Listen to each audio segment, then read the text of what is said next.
So whenever I start thinking of a season, I begin with 10,000 pieces. Every Beethoven symphony and piano concerto and Mozart and Haydn and Stravinsky and everything you can think of. The fact that we have unlimited resources in repertoire is actually rewarding, but at the same time, bringing it down can sometimes take a lot of time, and eventually you have to make a decision and hopefully make a balanced season out of that. For me, it is combining not only the old war horses that we all love, and let's face it, that's why I became a musician.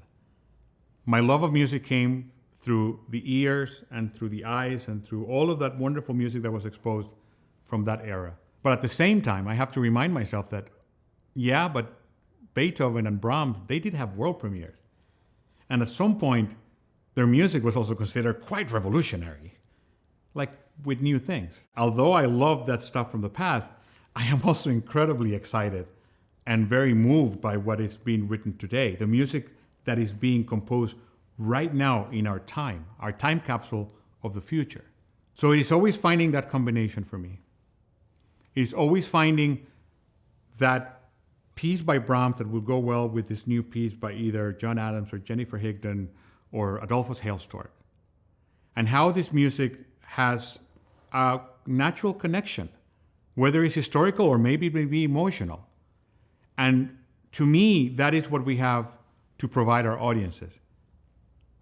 We have to make sure that, for me as a conductor, I have to expose our audience to all the gamut and all the different musical voices.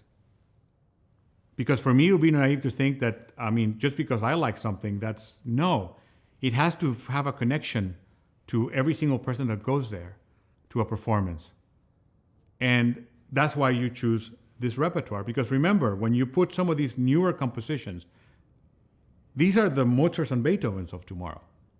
And we're championing them right now, and the audience is part of that history.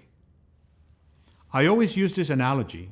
Let's say you were alive I'll give you a date, 1808, December 22nd in Vienna, and you're walking down the street, it's snowing, it's very cold, and you see a poster that says that some guy named Beethoven is premiering 2 symphonies, a piano concerto, choral music, and guess what? Before it, he's going to do a pre-concert lecture.